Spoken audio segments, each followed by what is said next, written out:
The day my own son tried to prove in court that I was crazy. I was sitting at that wooden table, hands trembling around a lukewarm paper cup of tea, while he told the judge I was unfit to live in my own home.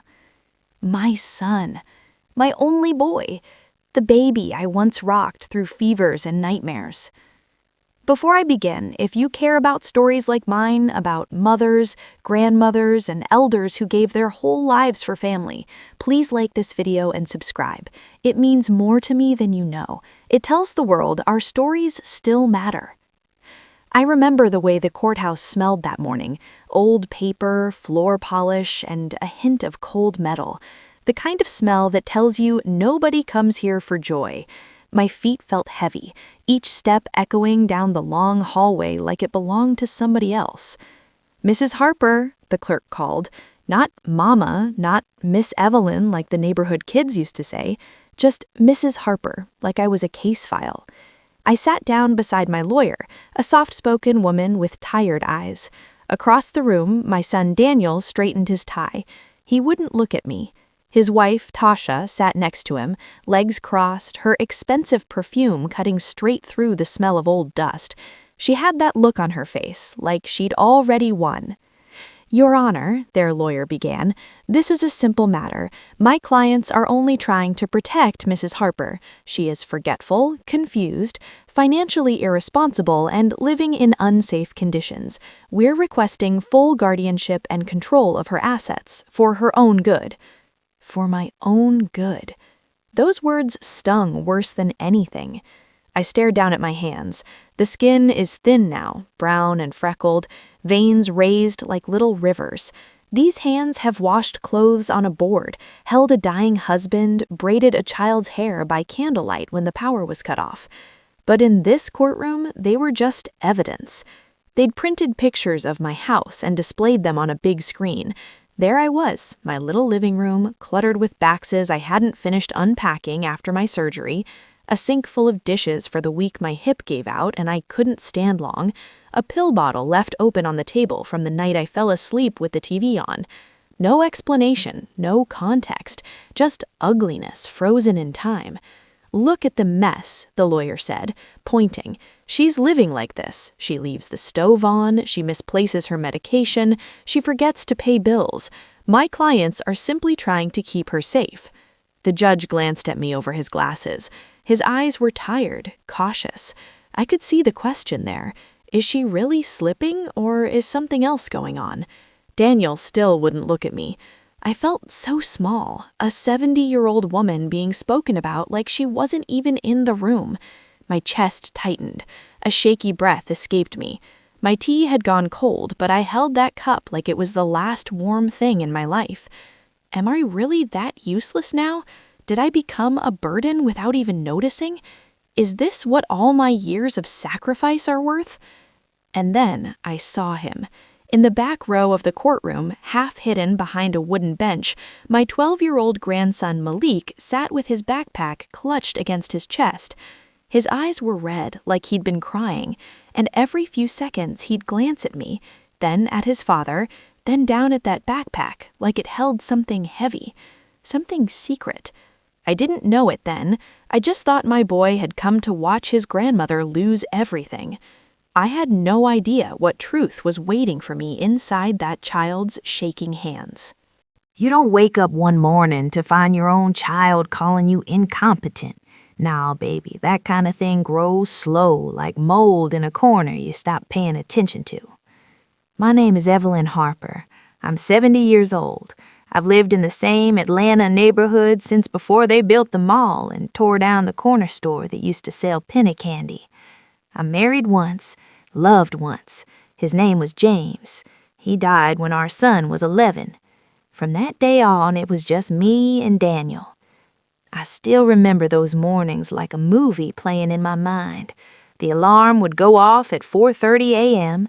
I'd sit on the edge of the bed, rubbing my knees, listening to the quiet hum of the fridge and the distant sound of trucks on the highway.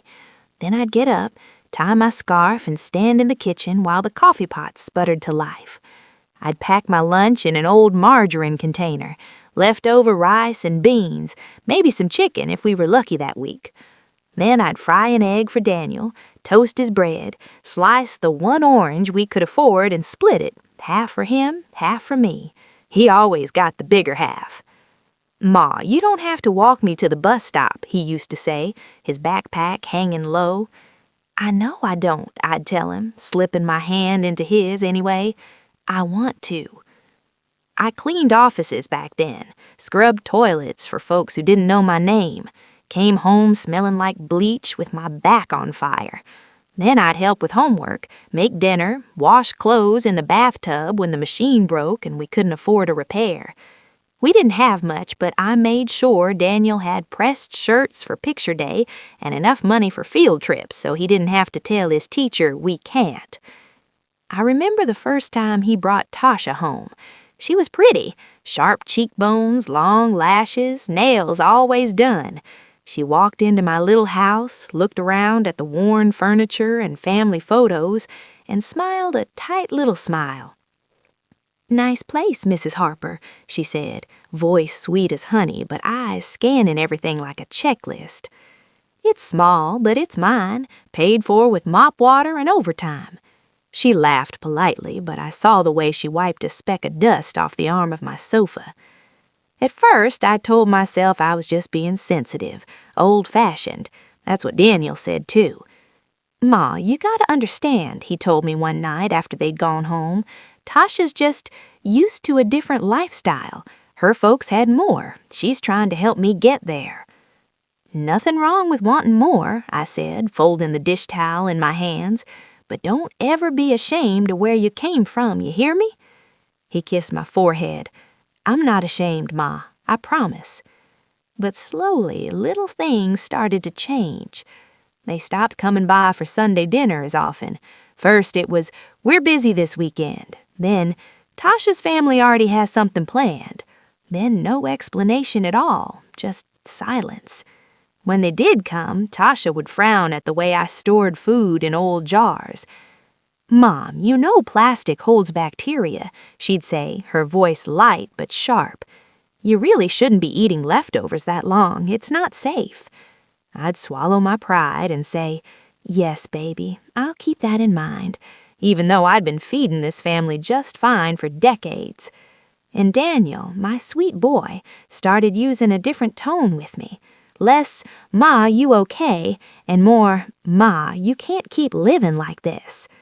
Living like what? The house was clean, bills paid on time, yard swept, plants watered, my Bible stayed on the nightstand, my grandbaby's school photos lined the mantel. It wasn't fancy, but it was home. Still, the comments kept coming. "You shouldn't be climbing those stairs alone at your age. You really need help managing your medications. You forgot Malik's birthday call, Ma. You're slipping." I started writing everything down on little sticky notes. Doctor's appointments, bill due dates, Malik's soccer games. I stuck 'em on the fridge, the door, the bathroom mirror. You know what hurts? Not the notes, not the sore knees, not the late-night aches in my chest. What hurts is doing your best to hold things together and watching your own child look at you like broken glass. But that was only the beginning. It didn't start with a courtroom. It started at my kitchen table. The same table where I taught Daniel how to write his name, where we celebrated his graduation with a store-bought cake and paper plates, where I'd sat many nights alone, fingers curled around a chipped mug, listening to the clock tick. That evening, the rain was tapping softly on the window. Tasha sat across from me, legs crossed neatly, a folder resting beside her untouched cup of tea. Daniel paced near the sink, pretending to check something on his phone. My intuition felt like a rock in my stomach. "Ma," Daniel began, not looking up, "we've been talking, and we think it's time you stopped living alone." I smiled, though my jaw felt tight. "Oh? You want your old mama to move in and bother you two all day?" Tasha laughed a little too quickly. No, nothing like that, Mama Evelyn. We were thinking, A nice, independent living community. You'd have friends your age, activities, someone on staff in case something happens. It'd be safer. That word again, safer. I looked around my little kitchen, the worn curtains I'd sewn myself, the clock James had hung up the year Daniel was born, the photos taped to the fridge, Malik's crooked crayon drawings. Something happened? I repeated. Baby, I've been in this house 42 years. Plenty of things done happened. I'm still here. Daniel finally looked up, frustration flickering in his eyes. Ma, you fell last month. I tripped over that rug, I said calmly. I got clumsy, not crippled. You didn't tell us until 2 days later, he snapped. What if it had been worse? What if you'd hit your head? He was scared. I could hear it under the anger, but right behind his fear was something else, something that felt like impatience.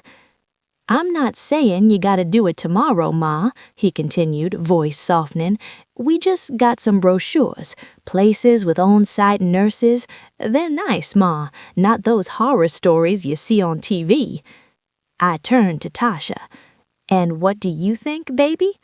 She folded her hands, nails glinting under the kitchen light.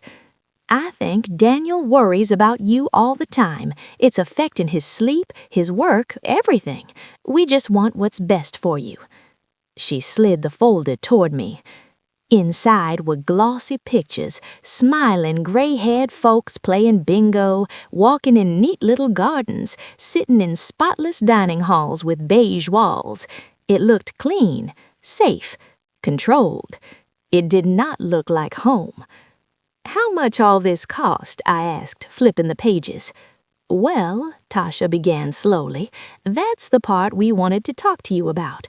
The value of this house has gone up a lot, Mama Evelyn, a lot. If we sell it, we can pay for a really nice place with money left over.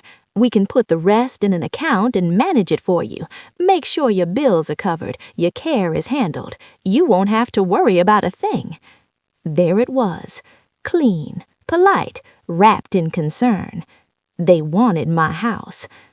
My name's on this deed, I said quietly. For now, Mama murmured. Daniel shot her a look, but it was too late. I heard it. For now. I straightened my back, feeling that old steel rise up in my spine. Baby, your daddy and I paid for this place one overtime shift at a time. I pushed mops, scrubbed floors, and lived on rice and beans to keep these lights on. This house is the only thing I got to my name. You asking me to sign it away? Daniel's jaw tightened. We're trying to keep you from getting hurt, Ma. Don't make it sound like we're villains. I stared at my son, my grown man, my little boy, and I realized something. He genuinely believed he was the hero of this story. I'm not signing anything today, I said firmly, sliding the folder back. Bring me papers, I'll bring you my lawyer. Until then, I'm staying right here. Silence fell heavy over the table. Tasha's smile disappeared. Daniel's shoulders stiffened. Outside, the rain kept tapping the glass like it was trying to warn me. In the corner, the hallway light flickered once, then steadied. And for the first time in my life, I felt a chill sitting in my own kitchen. I had no idea how far they were willing to go. After that night at the kitchen table, things shifted. The phone calls came less often. The visits felt shorter, tighter. When they did come by, they walked through the house like inspectors, noticing every small thing out of place. You still haven't fixed that loose step on the porch? Ma, you left the back door unlocked yesterday when we stopped by. You forgot the kettle on the stove. Malik said it was whistling when he got here. It wasn't that I never forgot things. Getting old is noisy.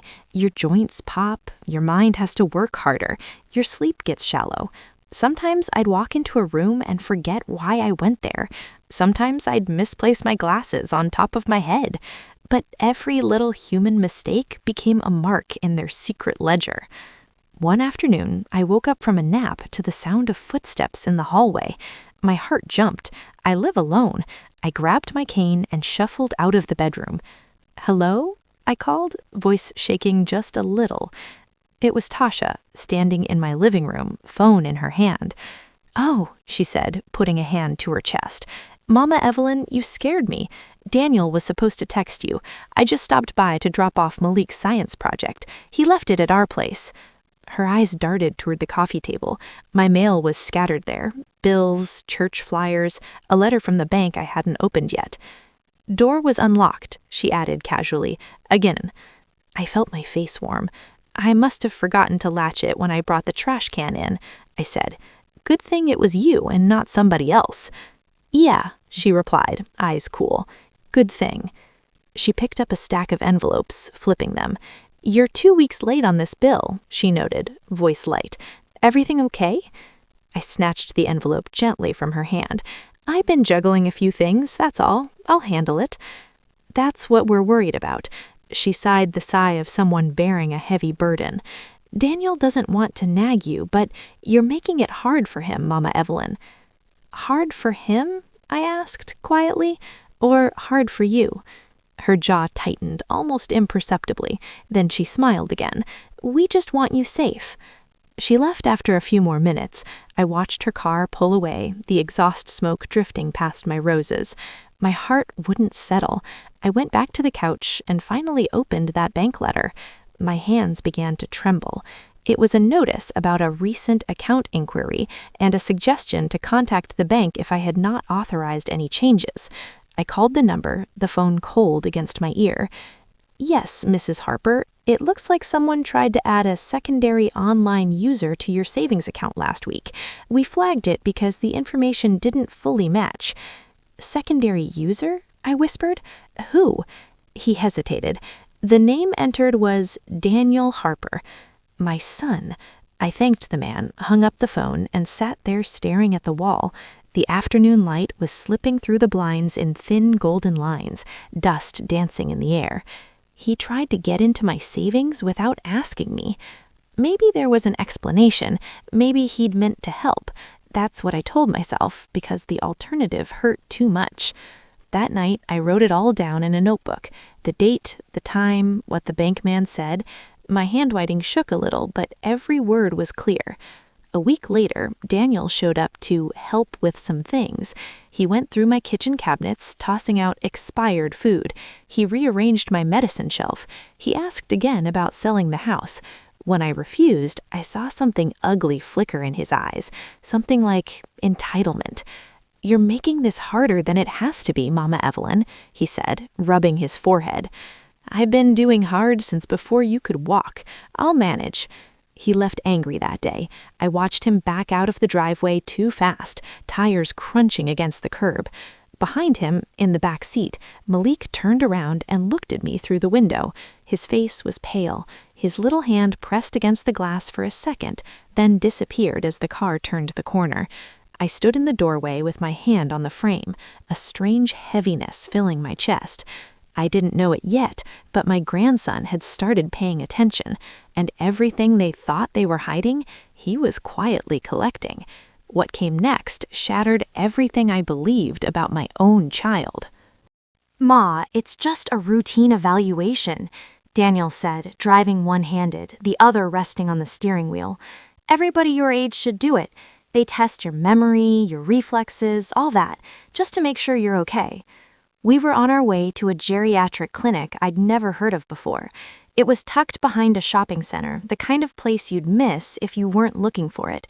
Daniel had made the appointment, insisted on driving, said it was no big deal. The waiting room was too cold. The chair cushions were stiff, the air full of that sharp, sterile smell. A TV in the corner played some daytime show with the volume turned down, captions crawling across people's smiling faces. A nurse handed me a clipboard. "Just updating your information, Miss Evelyn," she said. I squinted at the form. Address, phone, emergency contact, primary caregiver. That box was already filled in someone else's handwriting. Daniel Harper. Caregiver. My stomach clenched. After a while, a woman in a white coat appeared. "Mrs. Harper, I'm Dr. Lewis," she said, her smile tight, professional. She shook my hand, but her eyes were already on Daniel. "You're her son?" she asked. "Yes," he said quickly. "I'm the one who made the appointment. We've been really worried about her lately." They spoke over me like I was furniture. Words like decline, safety, concern floated around my head like gnats. In the exam room, Dr. Lewis asked me to remember 3 words: apple, table, penny.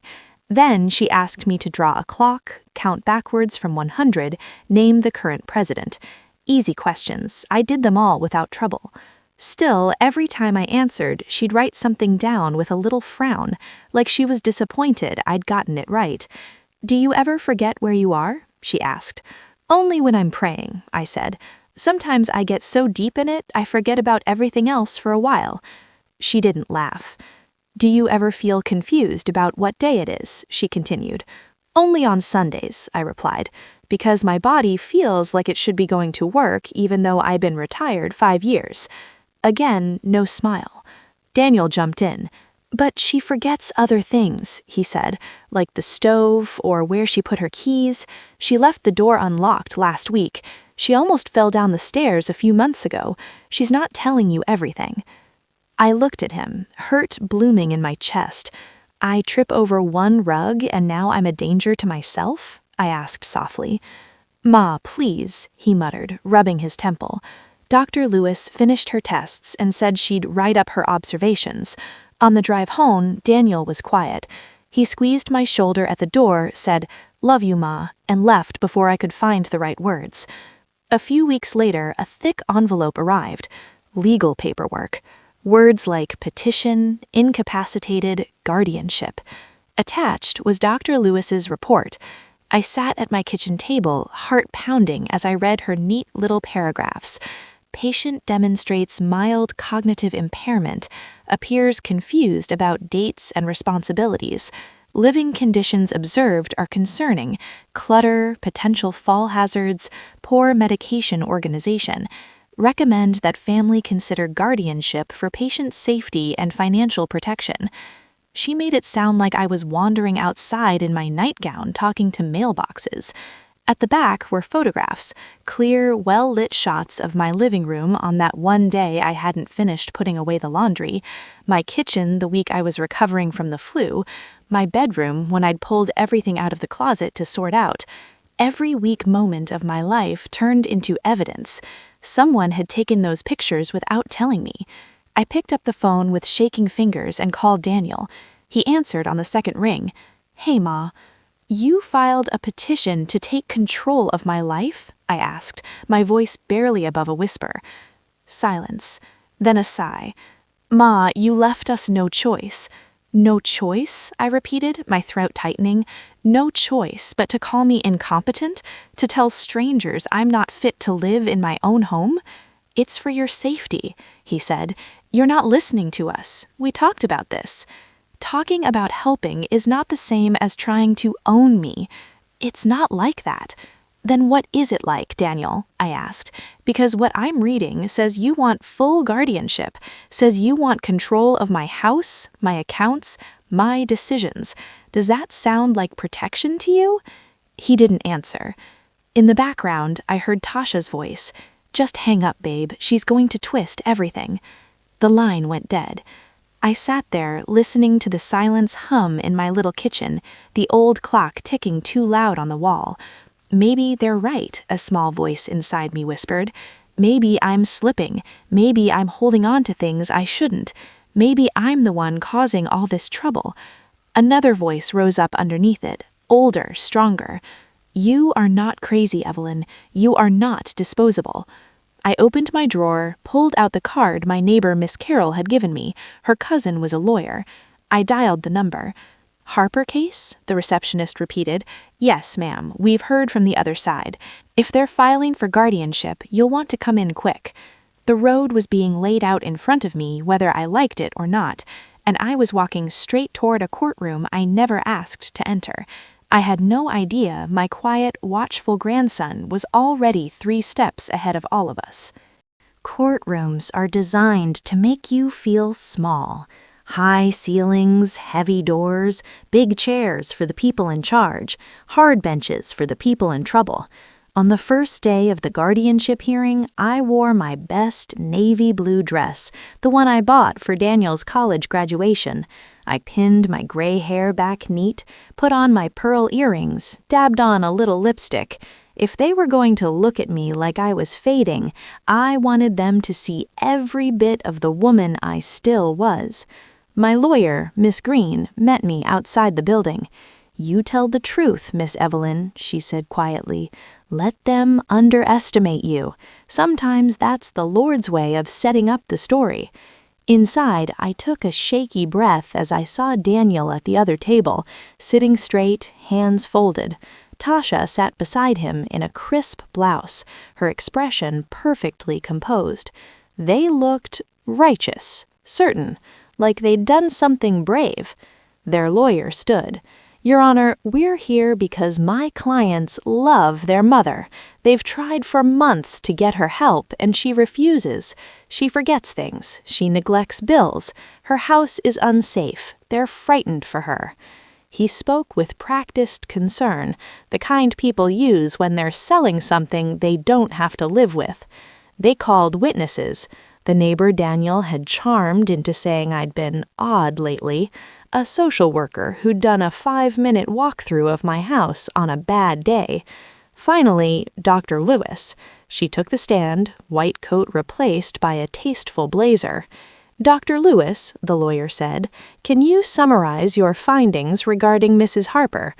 "In my professional opinion," she said, voice smooth, "Mrs. Harper demonstrates cognitive decline that impairs her ability to manage complex tasks such as finances, medication, and household safety.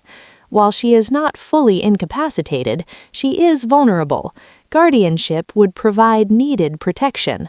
She never looked at me, not once. Miss Green stood to cross-examine. "Dr. Lewis, how many times did you meet with my client?" "Once," she replied. "And that was at the request of her son, correct?" "Yes."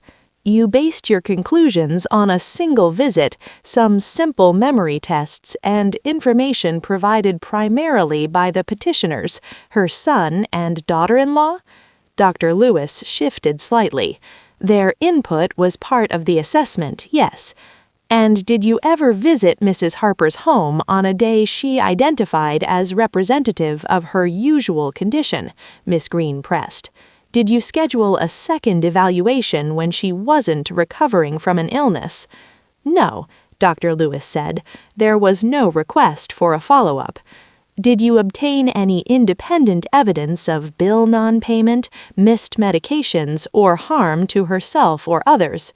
Dr. Lewis hesitated. "I relied on the family's reports," she admitted. "Thank you," Miss Green said calmly. "No further questions." But I could tell from the judge's face the damage was done. A doctor's words carry weight, even when they're flimsy. Then it was Daniel's turn to speak. He walked to the stand, straightened his tie, and looked right at the judge. "Your Honor," he began, voice trembling just enough to sound sincere, "my mother was my hero growing up. She worked so hard for me. This isn't easy. But lately, she's not the same. She leaves the stove on. She forgets to lock the door. She keeps cash in random drawers.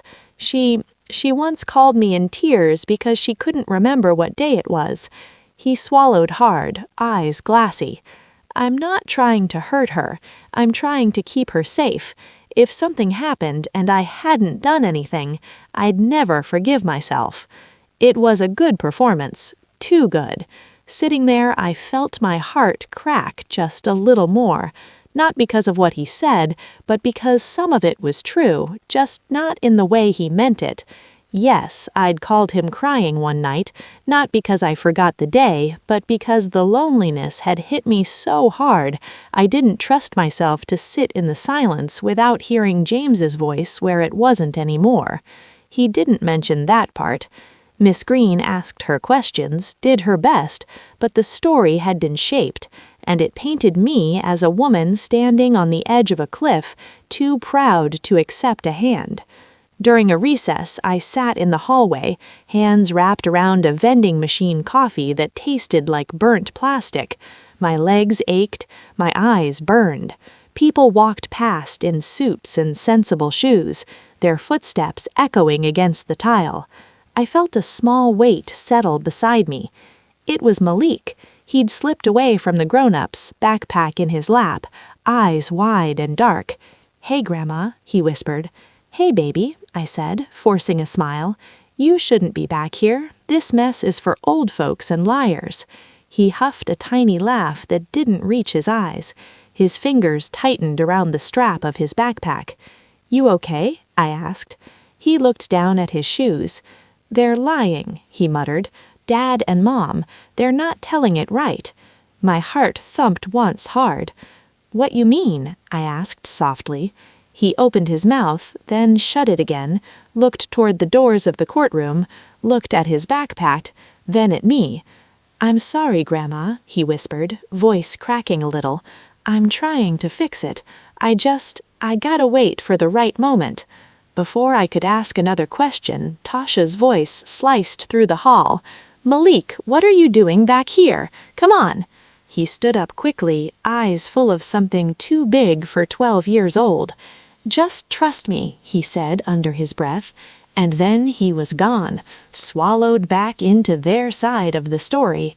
I sat there, listening to the echo of his footsteps, the quiet roar of my own heartbeat. Something was moving beneath the surface. I could feel it. I just didn't know yet that Karma had already started writing her own cross-examination. What came next would turn their perfect little case inside out. The second day of the hearing, I woke up before dawn. The sky was that deep blue just before sunrise, the house still and quiet. I sat in my favorite armchair near the window, the one with the cushion molded to my shape. My Bible lay open on my lap, but my eyes weren't on the page. I listened to the whisper of the early morning, the fridge humming, a car starting somewhere down the block, a dog barking once, then settling. "Lord," I murmured, "I don't know what you're doing. I don't like how this feels. But I know you see what I can't. Give me strength to walk in there and tell the truth, even if nobody believes me." By the time Miss Green picked me up, the sun was up, casting a soft light over the city. I watched the streets roll by, the corner where Daniel had learned to ride his bike, the bus stop where I used to stand in the rain, the little park where Malik fed ducks when he was a toddler. Memories layered on top of each other like old photographs. Inside the courtroom, the air felt heavier than before. I took my seat. Daniel avoided my eye again, but I could see tension in his jaw. Tasha was scrolling on her phone, her heel tapping lightly against the floor. The judge called us to order. "Today we'll hear from Mrs. Harper," he said. I walked to the stand, each step measured. Miss Green had told me to talk like I was telling a story in my living room, to look the judge in the eye like I looked at the pastor when giving testimony. So I did. I told him about the mornings in that house, the long years of work, the way I managed my bills, my medicine, my grocery lists. I told him about the bank letter, about the unannounced visits, about the day they first brought those brochures, and smiled while they circled my house like vultures.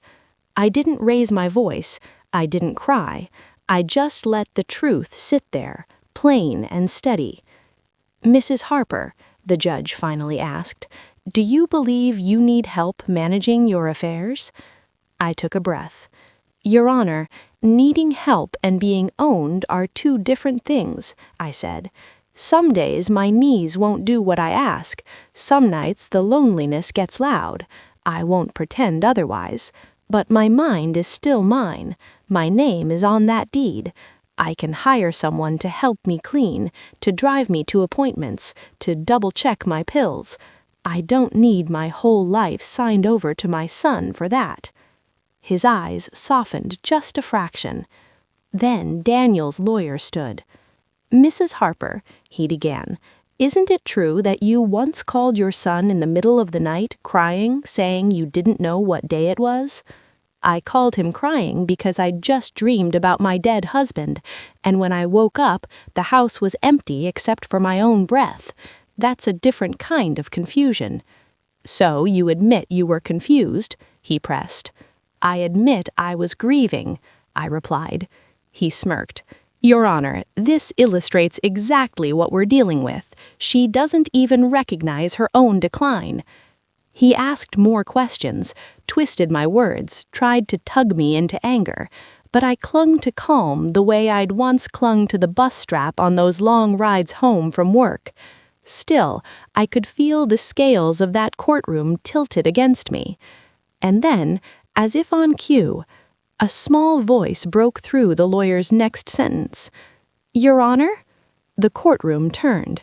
There, in the aisle, stood Malik, backpack on his shoulders, hands shaking but eyes fierce. The judge frowned. "Young man, you can't be in here during testimony. This is an adult." "Please, sir," Malik said, his voice clearer now.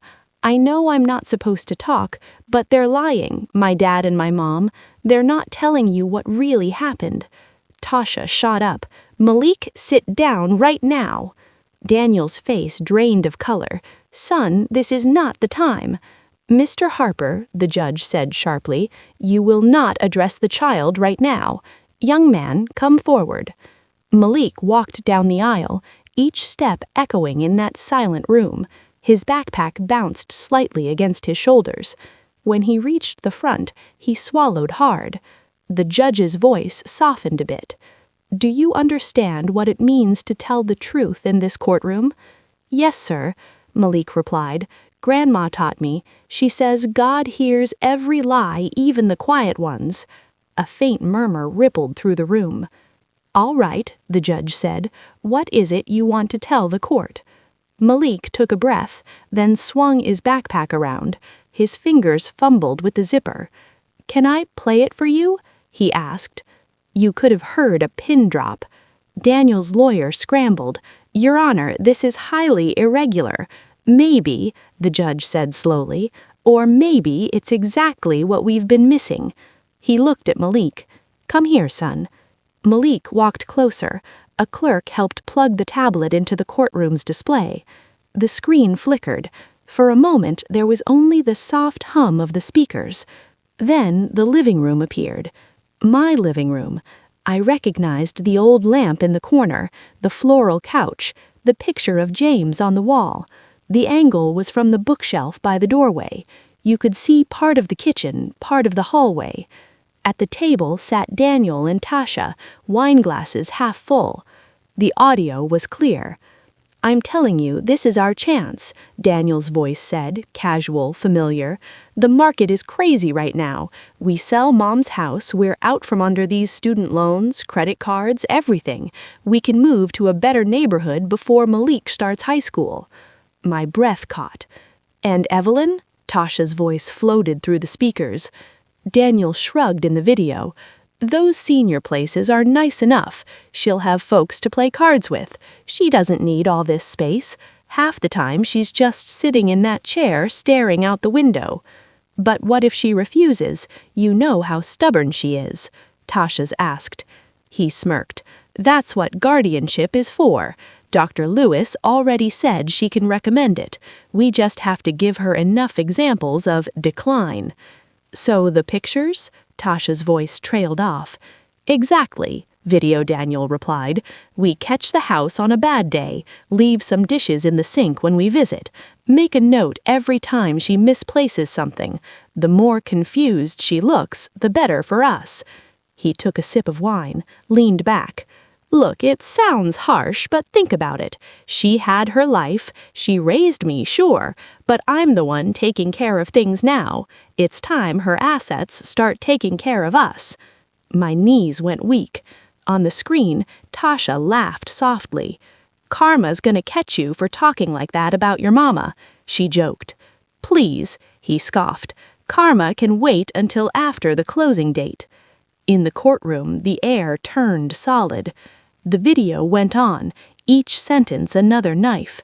Them rehearsing what to tell the doctor, them mocking my old lady habits, them discussing how guardianship would let them streamline access to my accounts. When it finally ended, the room was dead quiet. The judge's face was stone. Slowly, he turned toward my son. "Mr. Harper," he said, voice thunder soft, "do you wish to explain this?" Daniel's mouth opened and closed. "That video is out of context," he stammered. "We were just venting, joking. You know how people talk in private." "In private is where a person's character shows," the judge cut in. He looked toward Malik. "You did a very brave thing today," he said gently. "You may have just saved your grandmother from a grave injustice." Malik sniffed, wiping his nose with his sleeve. "I just did what Grandma always says," he whispered. "If something feels wrong, you don't stay quiet." The judge nodded slowly, and for the first time since all this began, I felt the weight in that room shift. What came next was the sound of karma catching up, one gavel strike at a time.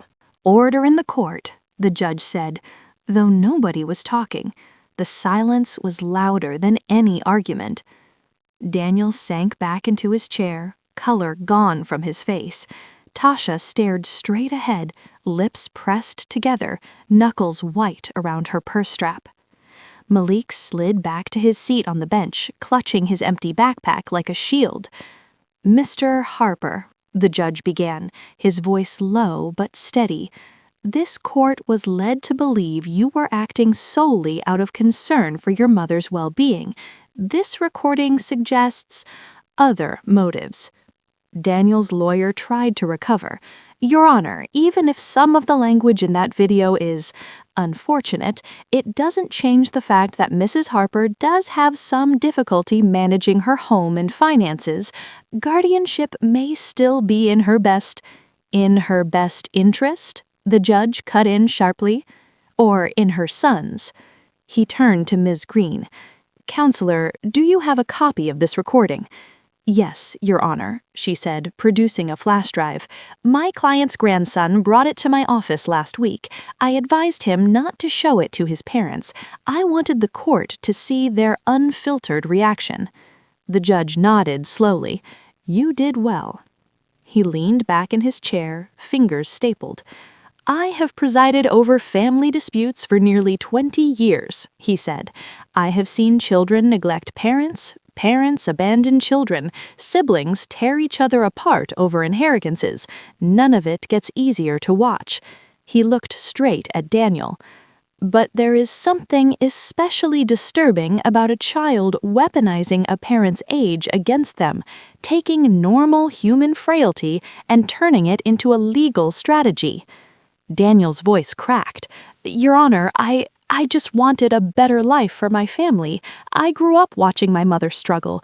I thought maybe it was finally our turn." "Our turn to what?" the judge asked.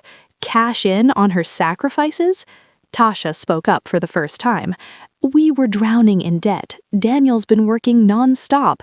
I thought if the house could help, after everything she'd already—" "So you decided she'd had her life," the judge said, repeating Daniel's words from the video, "and now her remaining years could be used as collateral?"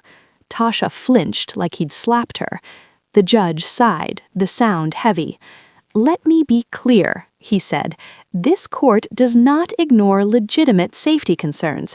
Aging comes for all of us. Some of us will need help, oversight, even guardianship. That is not shameful. What is shameful is using that process as a tool to seize control and profit." His gaze moved to me.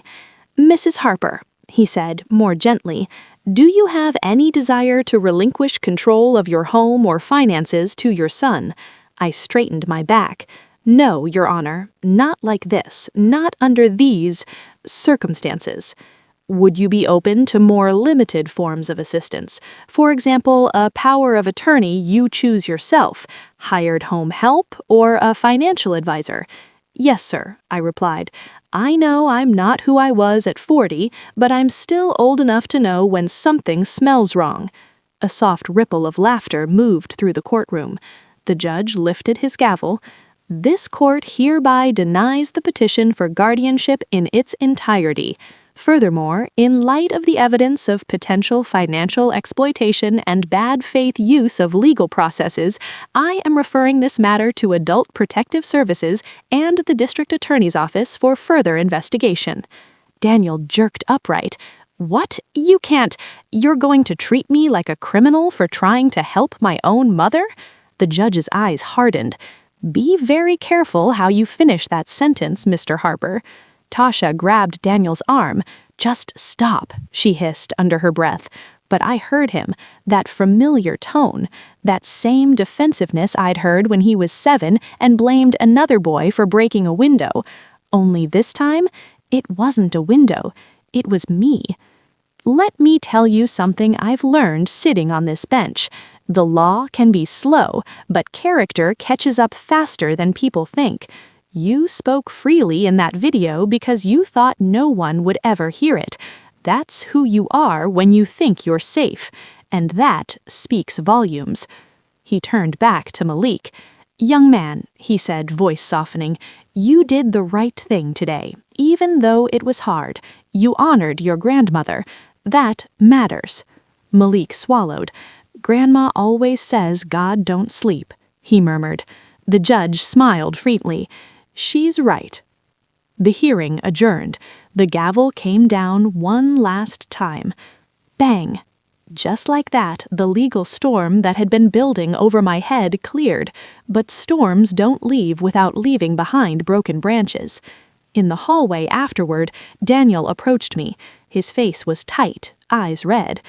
Ma, you think I'm a monster now? He asked quietly. I stared at the boy I'd raised, the same boy who used to bring me dandelions in a fistful, now a grown man whose ambitions had twisted into something I barely recognized. I think you forgot who you were raised by, I said softly. He flinched. I messed up, okay? I got scared. Money's tight. Malik's future. Your fear don't excuse your planning, I cut in, voice steady. You didn't trip and fall into this, Daniel. You sat at my table and plotted like I was a problem to solve instead of a mother to honor. His jaw clenched. We'll talk when things calm down, he muttered. He walked away, Tasha trailing behind him, hand on his arm. Malik stayed frozen for a moment, then broke away and ran to me, wrapping his arms around my waist. I'm sorry, Grandma. I didn't know what to do. I didn't want to hurt my daddy, but I couldn't let them do that to you. I stroked his hair, feeling his little shoulders shake. You didn't hurt your daddy, I whispered. You just showed him himself. What he does with that is between him and God. People passed around us, footsteps echoing, doors closing, voices blending into a distant hum. Right there in that corridor that had held so much fear for me, I felt something quiet whisper in my chest. You're still standing, Evelyn. But surviving the courtroom was only part of the story. I still had to go home and live with the echo of my son's betrayal. And that meant facing my own ghosts, too. The first week after the hearing, my front door stayed closed. No Daniel, no Tasha, no quick we were in the neighborhood visits that were really inspections. Just silence. At first, I thought the quiet would feel like victory, freedom, but the human heart is more complicated than that. When your child betrays you, there ain't no clean win. I made myself a cup of tea one afternoon, the kettle hissing softly on the stove. The house felt different. Same furniture, same curtains, same little creak in the hallway floorboard, but the air carried the weight of what had been said inside those courtroom walls. I sat in my armchair, wrapped both hands around my mug, feeling the warmth seep into my palms. Was I too hard on him? Did I push him into this by refusing help too many times? Where did I go wrong raising that boy? The questions floated around my head like dust motes in a shaft of sunlight. church folks brought casseroles and hugs. Miss Carol from next door came by every other day with updates from Adult Protective Services. "They're looking into the accounts," she said, "checking if he tried to move anything without your consent. Don't you worry, paper trails don't lie." I nodded, but worry is like water. It finds every crack. One evening, there was finally a knock at the door. My heart jumped, then settled when I saw Malik through the peephole. He stood on the porch, backpack slung over one shoulder, sneakers scuffed, eyes tied in a way no 12-year-old should be. "Hey, Grandma," he said when I opened the door. "Hey, baby," I replied, stepping aside. "Come in out that wind. Your bone's still growing." He kicked off his shoes and dropped his backpack by the sofa. I handed him a glass of juice and 2 slices of pound cake. We sat in comfortable silence for a minute, the TV murmuring some old sitcom in the background. "How's school?" I asked finally. "Fine," he said, picking at the crust of his cake. "How's home?" I asked gently. He swallowed hard. "Quiet," he murmured. "Dad and Mom fight a lot. They think I can't hear, but the walls are thin." Guilt pricked my heart. "They mad at you?" He shrugged one shoulder. "Dad says I betrayed the family. Mom says she's too stressed to talk about it. They both keep saying if it wasn't for that video, like I'm the problem." "You didn't create what was on that video," I said. "You just brought it into the light." He looked up at me, eyes shiny.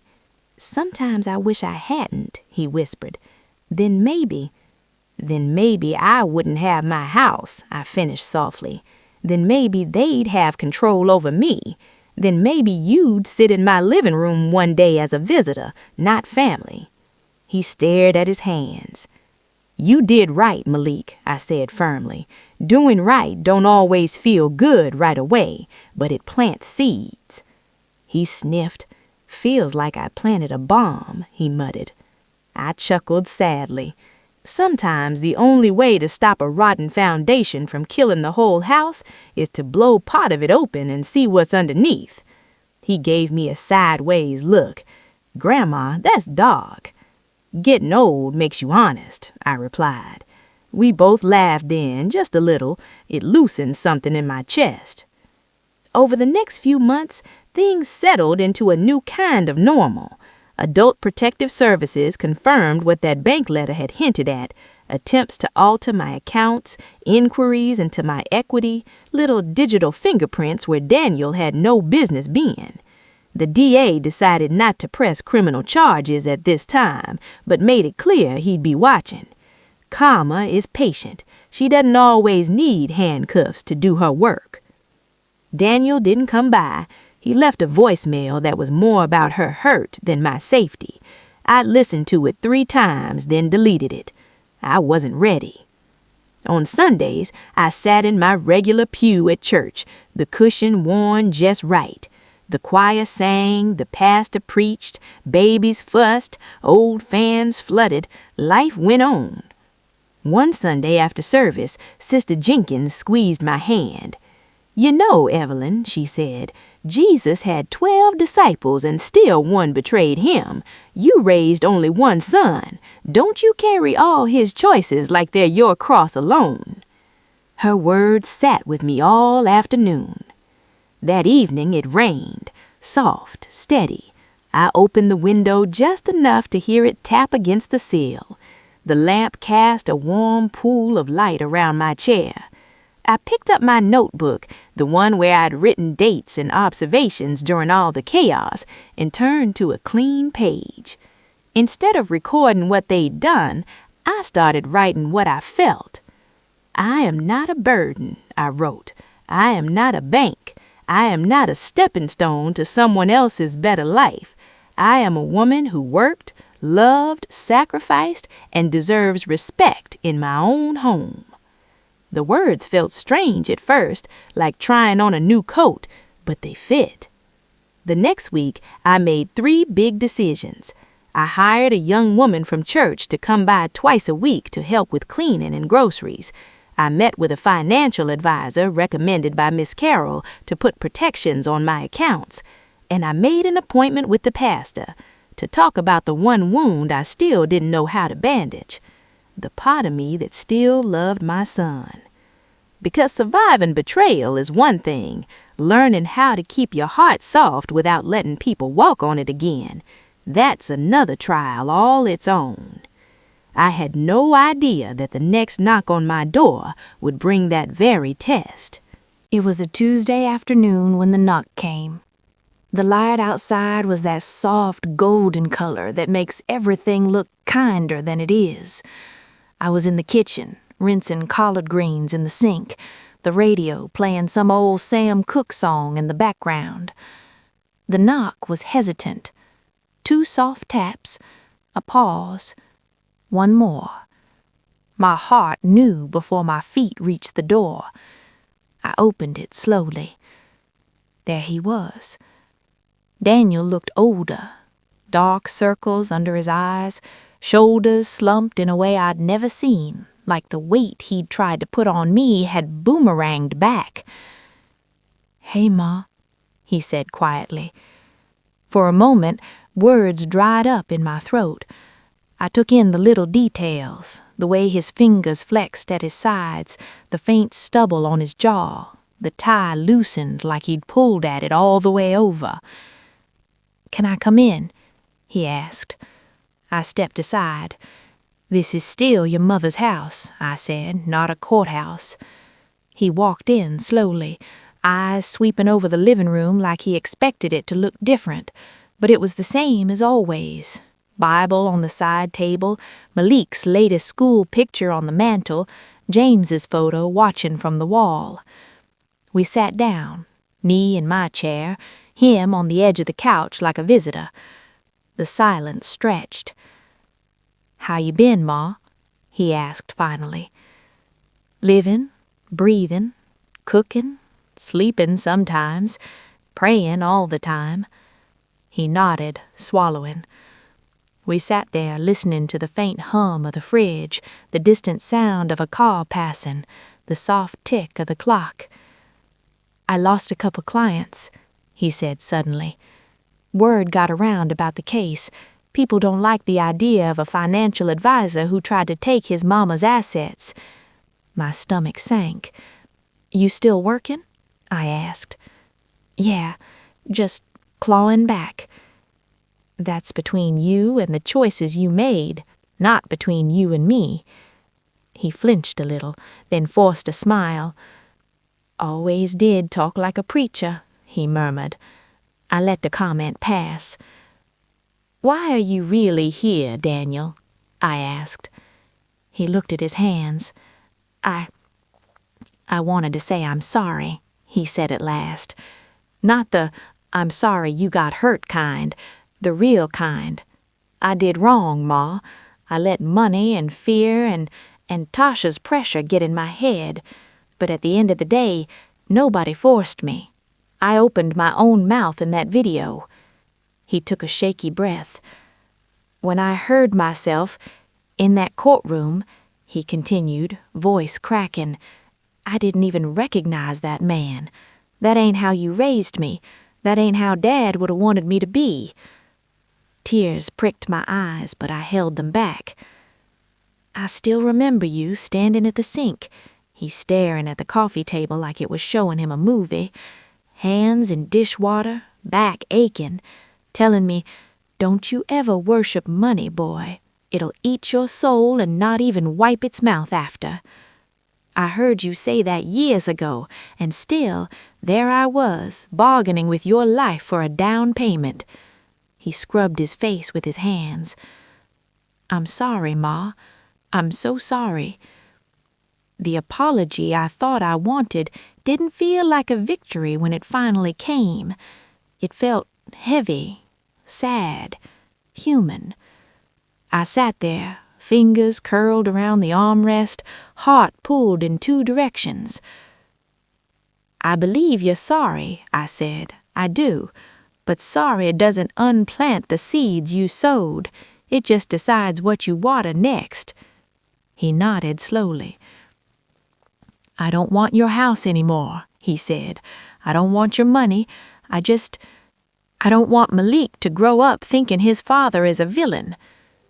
I closed my eyes for a second. Then show him you can change, I said. Not with speeches, with years. Let him see you take responsibility. Let him watch you tell the truth even when it costs you something. Let him see you care for your mother without needing to own her. He swallowed hard. Do you think you can ever forgive me? I looked at him, the lines on his face, the boy I once rocked to sleep layered underneath the man who'd tried to erase me. Forgiveness is a road, not a light switch, I said quietly. I'm on it. Some steps are easy, some hurt. But I know this, I won't let what you did turn my heart to stone. That would just finish the devil's work. He nodded, tears spilling over now. I don't expect you to trust me with anything important right now, he murmured. I just hope you'll let me sit in this living room again sometimes. Maybe bring Malik. Maybe just be your son without paperwork involved. A small, tired laugh slipped out of me. You always been my son, even when you were acting like a stranger. We sat there for a while. No big hugging scene, no music swelling, no instant fixing. Just two people breathing in the same room again, the past sitting between us like a third guest we weren't ready to introduce. Before he left, Daniel paused at the doorway.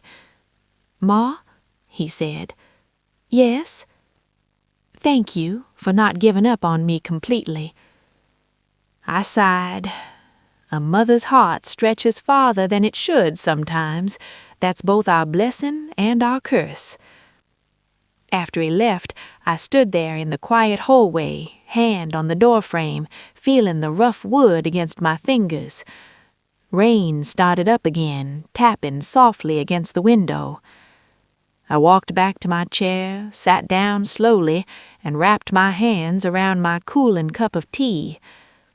I thought about everything that had happened, the photos, the doctor, the courtroom, the video, the gavel, the way Karma had taken her time circling back through a child's courage and a judge's patience. Most of all, I thought about the lesson hiding inside all that pain. Here it is, baby, if you're still listening. When you spend your life giving, don't be surprised if some people start to see you as a resource instead of a person. It doesn't mean your giving was wrong. It means you forgot to teach them where you end and they begin. Sacrifice is holy, but sacrifice without boundaries turns saints into doormats. If you're a mother, a grandmother, an elder listening to me right now, hear this from my tired, still beating heart. You are not a burden for needing help. You are not selfish for wanting respect. You are not crazy for noticing when love starts sounding like ownership. Ask for help when you need it. Protect what you built. Listen to the quiet children. They see more than we think. And trust that Karma, slow as she may be, walks with truth on her side.